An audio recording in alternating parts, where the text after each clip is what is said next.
Halo teman-teman engineer, selamat datang di seri pembelajaran Backend Data Engineering. Hari ini kita akan membahas sesuatu yang sangat fundamental, yaitu RDBMS.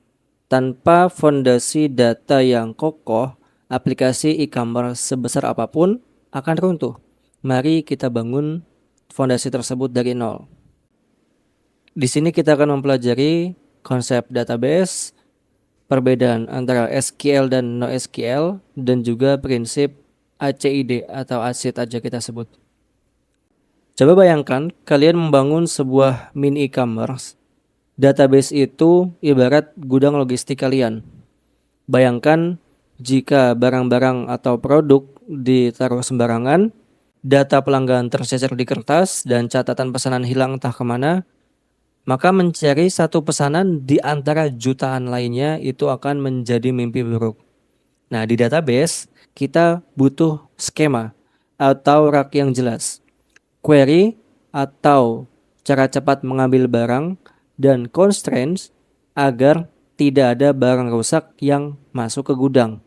Jadi untuk menjaga integritas barang tidak rusak. Di dunia engineer, kita menggunakan RDBMS, yaitu Relational Database Management System. Kata kuncinya itu adalah relational. Jadi struktur tabelnya itu adalah datanya itu disimpan dalam format baris atau record. Kita bisa juga sebut record atau rows, itu juga bisa, dan kolom atau bisa juga disebut atribut. Nah, namun ini kolom ini adalah sifatnya kaku tapi efisien dan konsisten. Yang kedua, relasi antar data. Jadi kita tidak perlu membuat table orders yang mana di situ ada isinya, ada nama lengkap segala macam, tapi kita cukup menyimpan ID-nya saja dari customer. Ya, jadi kita tidak perlu menduplikasi data di setiap barisnya. Nah, RDBMS ini menggunakan bahasa SQL, yaitu Structured Query Language. Ini adalah standar komunikasi yang universal untuk manipulasi data. Mungkin kalian pernah mendengar tentang NoSQL. Nah, bedanya apa? SQL itu seperti formulir pesanan resmi di toko besar. Kaku, terstruktur, dan sangat disiplin. Nah, ini cocok untuk transaksi keuangan. Sedangkan NoSQL itu seperti catatan cepat di WhatsApp. Jadi sifatnya itu fleksibel dan berubah-ubah. Nah, di sini bisa kita lihat kalau kita mempunyai relational atau SQL, kita tidak bisa menambahkan kolom lain. Jadi kolomnya itu ya cukup 3 saja. Dan sedangkan NoSQL karena dia dalam bentuk dokumen dan berbasis JSON, nah ini saling dokumen satu dengan dokumen yang lain mungkin ada perbedaan isi atribut. Mungkin di ID 101 ada 4 atribut, sedangkan nanti di ID 102 mungkin hanya ada 3 atribut, yaitu ID, name, role. Nah, ini fleksibel kalau untuk NoSQL. Nah, untuk di e-commerce kita nanti di mana akurasi stok dan saldo itu adalah harga mati. Jadi maka menggunakan relational atau SQL ini adalah pilihan yang wajib. Nah, mengapa RDBMS ini penting? Ya, tadi kita memastikan data yang masuk itu selalu valid, aturan bisnis yang ketat melalui mekanisme constraint. Jadi dalam satu kolom itu tidak boleh ada tipe data yang berbeda. Kalau misalnya dalam satu kolom itu tipe datanya adalah integer, maka semua datanya pasti integer. Nah, kemudian yang kedua, RDBMS ini penting untuk keamanan transaksi. Jadi menjamin setiap perubahan data itu dilakukan secara aman. Ya. Bahkan jika terjadi kegagalan sistem mendadak di tengah proses. Jadi kalau misalnya kita ingin melakukan penjualan, maka kita perlu yang namanya transaksi. Jadi kalau misalnya barang situ terjual, maka stoknya pasti berkurang. Jadi jangan sampai stoknya sudah berkurang ternyata transaksinya gagal. Nah, yang terakhir adalah ekosistem yang matang. Jadi ini cocok untuk dukungan analitik, laporan, dan integrasi di seluruh industri global. Selanjutnya adalah prinsip ACID. Ya ini kita sebut ACID aja ya. Kalau mungkin bahasanya ACID ya, bisa seperti itu.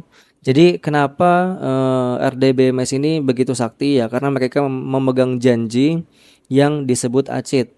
Nah, mari kita gunakan contoh transaksi di mini e-commerce. Yang pertama adalah atomicity, yaitu atau all or nothing. Jadi saat pelanggan membayar HP ya, dua hal yang harus terjadi, yaitu saldonya berkurang dan stoknya berkurang yang sudah saya jelaskan tadi. Jika internet mati di tengah jalan, maka sistem akan membatalkan semuanya. Jadi jangan sampai saldonya berkurang tapi stoknya tidak berkurang. Yang kedua adalah konsistensi. Ya, jadi database memastikan pelanggan tidak bisa memesan produk yang ID-nya tidak ada di gudang kita. Jadi menjamin data harus selalu valid sesuai skema. Database berpindah dari satu status valid ke status valid lainnya tanpa ada celah error data. Jadi kita tidak akan ada pelanggan yang bisa membeli produk atau memesan produk yang mana data ID-nya itu nggak ada di database kita, di table kita.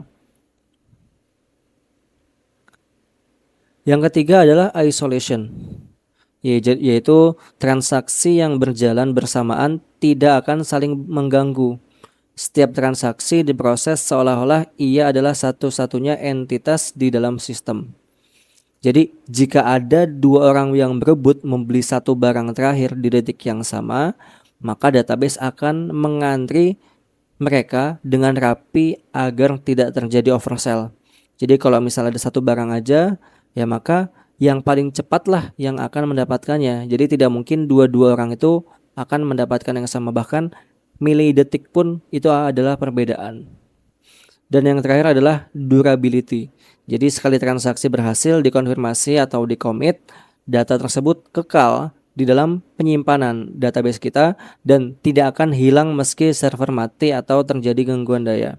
Nah, jadi meski server kita meledak semenit kemudian, tapi karena datanya sudah masuk, maka dia akan tetap tersimpan di dalam disknya, di dalam penyimpanan.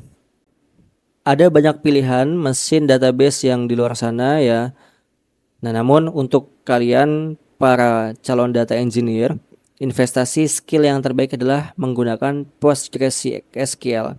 Kenapa? Karena fiturnya itu paling lengkap, yaitu sangat patuh pada standar, mampu menangani data yang sangat kompleks. Nanti ini yang akan kita gunakan dalam seri pembelajaran kita. Jadi database itu adalah fondasi. Tanpa pemahaman RDBMS dan prinsip ACID, data kalian hanyalah tumpukan angka yang rawan error. Nah, setelah ini kita akan langsung praktek. Kita akan belajar cara memasang database PostgreSQL di laptop kalian. Jadi siapkan codingan kalian, sampai jumpa di modul selanjutnya.